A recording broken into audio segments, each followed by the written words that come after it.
अस्सलाम वालेकुम प्यारे बच्चों, कैसे हो? बेटा, आज की हमारी टॉपिक जो है वो है इंडिकेटर्स। इंडिकेटर्स हैं क्या, और इंडिकेटर्स का काम क्या है, एसिड बेस टाइट्रेशन क्या है, पीएच क्या है। ये छोटे छोटे टॉपिक्स हैं जो आज के लेक्चर में इंशाल्लाह हम डिस्कस करेंगे।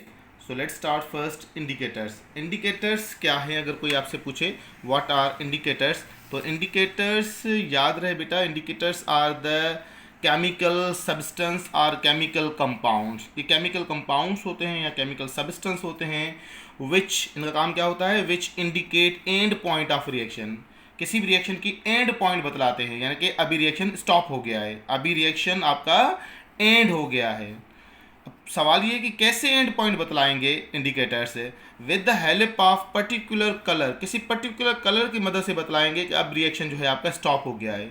यानी कि with the help of colour, जैसे गाड़ी जा रही है और वो इंडिकेटर की निशानी से, इंडिकेटर की मदद से बतलाएगी कि मैं लेफ़्ट साइड पे जा रही हूँ या राइट साइड पे जा रही हूँ। तो रात के टाइम गाड़ी वाले ज़्यादातर इंडिकेटर देते हैं, तो इंडिकेटर से अगला बंदा समझ जाता है कि ये जो गाड़ी मेरे सामने जा रही है वो अब लेफ़्ट की तरफ मुड़ेगी या राइट की तरफ मुड़ेगी। तो एक पर्टिकुलर साइन, एक पर्टिकुलर कलर शो करता है जिसकी मदद से कैमएस समझ जाता है कि अब इसका जो है रिएक्शन स्टॉप हो गया है, अब इसकी एंड पॉइंट आ गई है।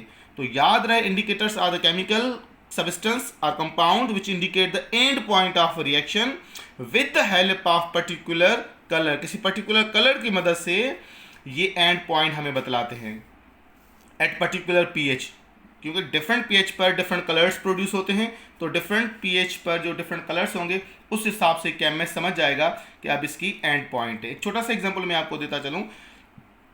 एसिड बेस टाइट्रेशन के अंदर सोडियम हाइड्रोक्साइड है, सही, और ये क्या है बेटा, कलरलेस लिक्विड है।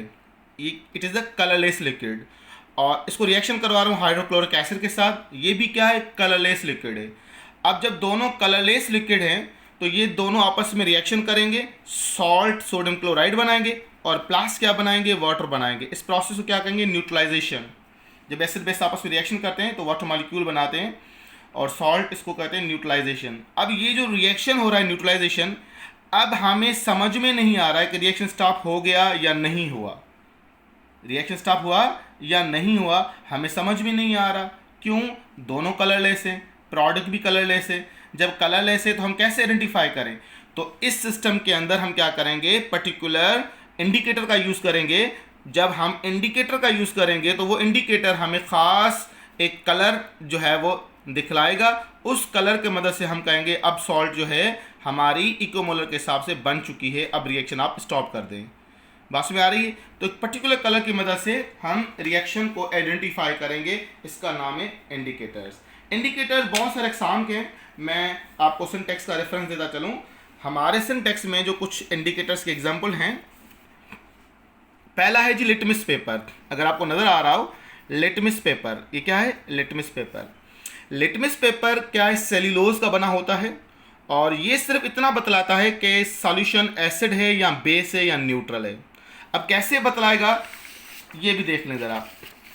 अगर मेरे पास एक सॉल्यूशन है, फॉर एग्जांपल ये मेरे पास एक क्या है, सॉल्यूशन है, और ये मेरे पास एक इंडिकेटर है, और ये इंडिकेटर क्या है, रेड। अगर रेड इंडिकेटर मैं इसमें ऐड करूँगा और इसका कलर अगर ब्लू हो जाए, रेड अगर ब्लू में हो जाए, रेड लिटमस पेपर ब्लू में कन्वर्ट हो जाए, तो समझना ये बेस है। सॉल्यूशन की नेचर क्या है, बेसिक नेचर है। और अगर मैं इंडिकेटर इसमें डाल रहा हूं कौन सा, ब्लू, और वो चेंज हो जाए, किसके अंदर चेंज हो जाए, रेड के अंदर, तो समझना ये एसिड सॉल्यूशन है। तो एसिड बेस को जांचने का पैरामीटर क्या है हमारे पास, लिटमस पेपर। बहुत आसान है। लिटमस पेपर आप जो है वो किसी सॉल्यूशन के अंदर डालें और इसका कलर देखें, अगर रेड में से ब्लू हो जाए तो बेस, और ब्लू में से रेड हो जाए तो एसिड, और अगर नो चेंज तो इसका मतलब ये न्यूट्रल ही है। अगर रेड रेड रहा, ब्लू ब्लू रहा, या तो इसके लिए हम एक और जो है इस्तेमाल करते हैं जिसका नाम क्या है, पर्पल। यहाँ आप सिंटेक्स में देख सकते हो, रेड एसिड, ब्लू बेस को इंडिकेट करेगा, और पर्पल हो तो न्यूट्रल कलर को इंडिकेट करेगा। बात में आ रही है? अगर आप लिटमस पेपर के 3 कलर्स होते हैं, रेड, ब्लू, पर्पल। अगर रेड को आप डालोगे सॉल्यूशन के अंदर और रेड अगर ब्लू में कन्वर्ट हो गया तो समझना बेस है, और ब्लू डाला और रेड में कन्वर्ट हो गया तो समझना ये क्या है, आपका एसिडिक है। अगर ब्लू ब्लू रहा तो दो कंडीशन हो सकती है ना, हो सकता है बेस हो सकता है न्यूट्रल हो, तो उस हिसाब से हम पर्पल इंडिकेटर यूज़ करेंगे। तो अगरचे पर्पल में नो चेंज आए तो समझना ये आपका न्यूट्रल है। तो एक ये किस्म का सॉलिड सेल्यूलोज का बना होता है, और यकीनन आपने ये क्लास 9th में या इवन आपने फर्स्ट या सेकंड ईयर में प्रैक्टिकल्स भी क्यों होंगे कॉलेज स्कूल साइड पे, तो ये बड़ा आसान है इंडिकेटर्स का। दूसरा और तीसरा जो इंडिकेटर है जिसको हमने नाम दिया है मिथाइल ऑरेंज और फिनाइलफेथलीन, अगर आपको नज़र आ रहे हो, ये बेसिकली सॉलिड पाउडर होता है और इसको हम जो है वो अल्कोहल में डिज़ोल्व करते हैं और 2-3 ड्रॉप जो है वो हम डाल देते हैं किसी भी सिस्टम के अंदर जिसके साथ आप रिएक्शन करवा रहे हो, एसिड या बेस के साथ। तो फिर जैसे रिएक्शन टाइट्रेशन का अमल होगा, टाइट्रेशन का अमल जैसे ही होगा, यानी कि आप एसिड बेस में डालते रहोगे तो इनके आप कलर्स ऑब्जर्व करोगे। अगर आपने मिथाइल ऑरेंज डाला है, रेड कलर अपीयर हुआ तो ये एसिडिक की अलामत होती है, येलो कलर अपीयर हुआ तो ये किसकी अलामत है बेटा, देखिए बेस की अलामत है, और ऑरेंज कलर अपीयर हुआ तो समझना ये न्यूट्रल की अलामत है। और फिनाइलफेथलीन के अंदर कलरलेस बना तो कलरलेस का मतलब ये एसिडिक है, अपना कलरलेस बना तो एसिडिक है, और पिंक कलर बना तो न्यूट्रल है। अगर रिएक्शन करवा रहे हो एसिड बेस का और कलर पिंक अपीयर हो रहा हो, समझना अभी रिएक्शन स्टॉप हो गया है, ये न्यूट्रल पॉइंट है आपकी, बेसिक पॉइंट है आपकी। और अगर अब कलरलेस पॉइंट बनी तो समझना ये आपकी न्यूट्रल पॉइंट है। तो कलरलेस और एसिड दोनों में क्या देंगे, कलरलेस, एसिडिक में और न्यूट्रल में दोनों क्या है, कलरलेस लिक्विड है। कलरलेस आपका जो है वो सॉल्यूशन बनेगा, तो समझना या तो एसिडिक है या तो न्यूट्रल है। फिर इसको आइडेंटिफाई कैसे करेंगे, लिटमस पेपर की मदद से करेंगे। वैसे देखा जाए दोनों के काम तो सेम ही हैं, पर अलग अलग कंडीशन में अलग अलग हम इंडिकेटर इस्तेमाल करेंगे। ये अगर आप लाइन दिख रहे हो 217 पेज पर अगर आपको दिख रही हो तो इसको ज़रा गौर से सुनिएगा।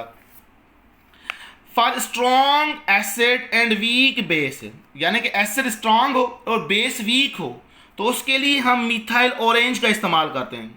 यानी कौन सा इंडिकेटर किस सॉल्यूशन के लिए इस्तेमाल करते हैं, एसिड कौन सा हो बेस कौन सा हो। तो अगर स्ट्रॉन्ग एसिड हो, क्या कहा, अगर स्ट्रॉन्ग एसिड हो तो इस्तेमाल करोगे, और वीक बेस हो तो मिथाइल ऑरेंज, और अगर वाइस वर्सा वीक आपका क्या हो, एसिड हो, और स्ट्रॉन्ग आपका बेस हो, तो उस कंडीशन में हम इस्तेमाल करेंगे क्या, फिनाइलफेथलीन कॉमनली चूज। स्ट्रॉन्ग क्या हो, बेस, वीक एसिड, तो फिनाइलफेथलीन का इस्तेमाल करेंगे। अब बहुत सारे बच्चे कहते हैं सर ऐसा क्यों करते हैं, 2 रीज़न है। एक्चुअली हम कलर वहाँ भी आइडेंटिफाई करते हैं पर वो कलर इतना जो है अच्छा कलर नहीं बनता है, तो केमिस्ट जो है कंफ्यूज हो जाता है।